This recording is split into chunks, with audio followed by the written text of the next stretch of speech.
Bismillahirrahmanirrahim. Assalamualaikum warahmatullahi wabarakatuh. Alhamdulillah wassalatu wassalamu ala rasulillah. La hawla wa la quwata illa billah, amma ba'du.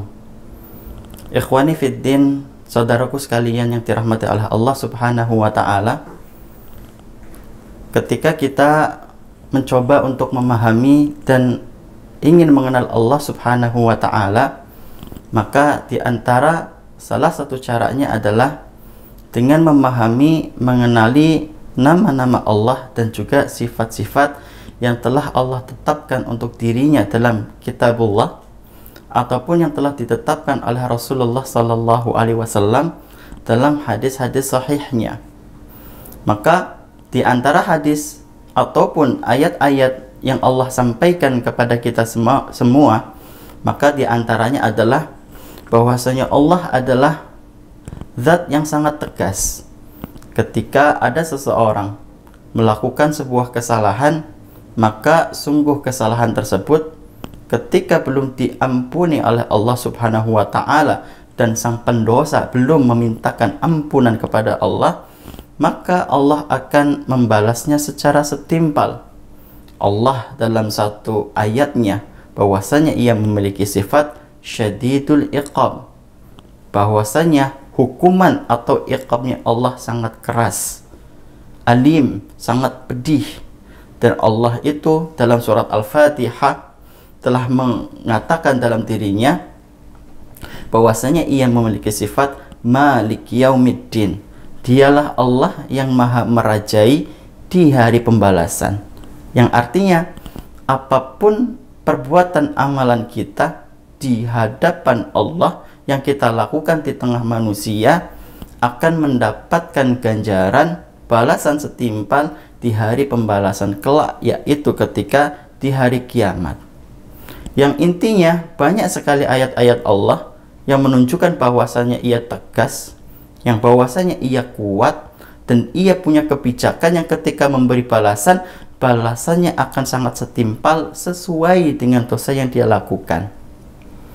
Ikhwani fiddin, hafidhakumullah. Namun ketika kita membahas dan membicarakan tentang ketegasan Allah, kekuasaan Allah, dan betapa syadid, betapa keras pembalasan Allah subhanahu wa ta'ala terhadap dosa yang dilakukan oleh seorang hamba, kita juga diajarkan bahwasanya ketika mengenal Allah, tidak mengenal dalam satu sisi saja lalu melupakan sisi yang lain. Perlu diketahui, wahai penonton setia yang dirahmati oleh Allah, selain Allah memiliki syadidul iqab, tegas ketika memberi hukuman, tegas ketika memberi balasan, tegas ketika membalas dosa seseorang, Allah juga memiliki sifat Ar-Rahman Ar-Rahim. Bahkan sifat Ar-Rahman dan Ar-Rahimnya Allah, namanya Allah yang bahwasanya ia begitu besar memiliki sifat penyayang dan sifat pengasih, seringkali dan bisa jadi itu adalah satu ayat ataupun satu lafaz yang sering kita sebut dan paling sering kita sebut dalam kehidupan kita sehari-hari. Maka lihatlah ketika kita membaca surat Al-Fatihah diawali dengan bismillah, dalam bismillah tersebut tersebutkan Bismillahirrahman, Allah yang maha pengasih, Ar-Rahim, Allah maha penyayang. Kemudian di ayat selanjutnya Alhamdulillahirabbil alamin, Allah ulang lagi Ar-Rahman Ar-Rahim. Lalu disunahkan oleh Rasulullah sallallahu alaihi wasallam dalam melakukan amalan apapun, dan itu adalah amalan yang baik, disunahkan untuk membaca Bismillahirrahmanirrahim, yang di dalamnya ada penyebutan Allah yang maha pengasih, Allah yang maha penyayang. Yang inti pelajarannya apa?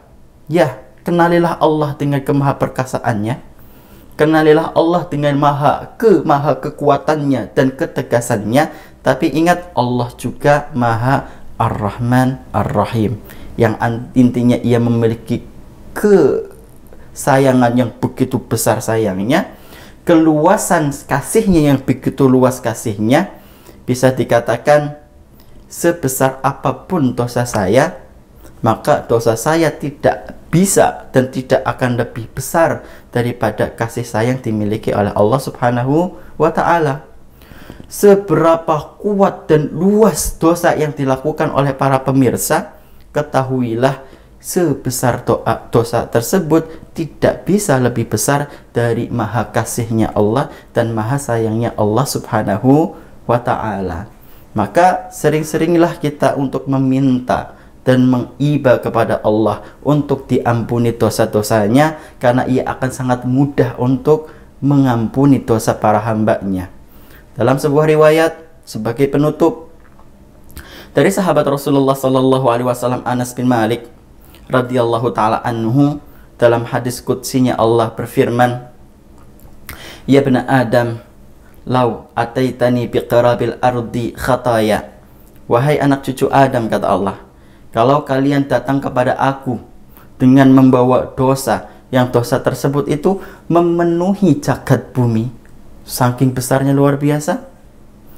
Summa laqitani la tusyrik bi syai'a, kemudian kamu menemui aku meninggal dalam keadaan tidak menyekutukan aku dengan satu apapun, la ataituka bi qirabiha maghfiratan, niscaya aku, kata Allah, akan mendatangi engkau dengan membawa maghfirah, ampunan aku, sebanyak atau seluas dari cakrawala bumi yang dimiliki oleh Allah Subhanahu wa ta'ala. Pemirsa yang dirahmati oleh Allah Subhanahu wa ta'ala, dosa besar yang kita lakukan memang tidak dipungkiri, Allah sudah mengakuinya bahwasanya kita adalah orang-orang yang bersalah dan memiliki dosa. Tapi kata Rasulullah, sebaik-baiknya orang yang memiliki kesalahan adalah yang senantiasa mengiba kepada Allah, minta kepada Allah untuk diampuni dosa-dosanya, dan itu kita mintanya kepada Allah Subhanahu wa ta'ala. Mungkin itu yang bisa kami sampaikan. Semoga bisa menjadi nasihat yang bermanfaat bagi diri kami sendiri dan juga pemirsa sekalian. Terima kasih. Jazakumullah ta'ala khairan ala husni timamikum. Assalamualaikum warahmatullahi wabarakatuh. Assalamualaikum warahmatullahi wabarakatuh. Saya atas nama Direktur Pondok Pesantren Modern Zamzam Muhammadiyah Cilongot dan segenap sivitas akademika Pondok Pesantren Modern Zamzam Muhammadiyah Cilongot mengucapkan selamat berbuka puasa Ramadan 1444 Hijriah. Semoga Allah Subhanahu wa ta'ala menerima amal ibadah kita di bulan suci Ramadan dan menjadikan kita sebagai hamba-hamba Allah yang diterima puasanya, dan Allah dekatkan kita dengan pengampunan dosa, dan Allah memasukkan kita ke dalam kelompok orang-orang yang bertakwa. Dan marilah kita meningkatkan taqarrub kita kepada Allah Subhanahu wa ta'ala dengan harta kita, dengan amal-amal perbuatan kita, dan mudah-mudahan kita bisa pertahankan sampai dengan Ramadan ini berakhir, dan kita terapkan dan kita biasakan di tahun-tahun mendatang. Demikian, wassallallahu ala nabiyina Muhammad wa ala alihi wa sahbihi ajma'in. Assalamualaikum warahmatullahi wabarakatuh.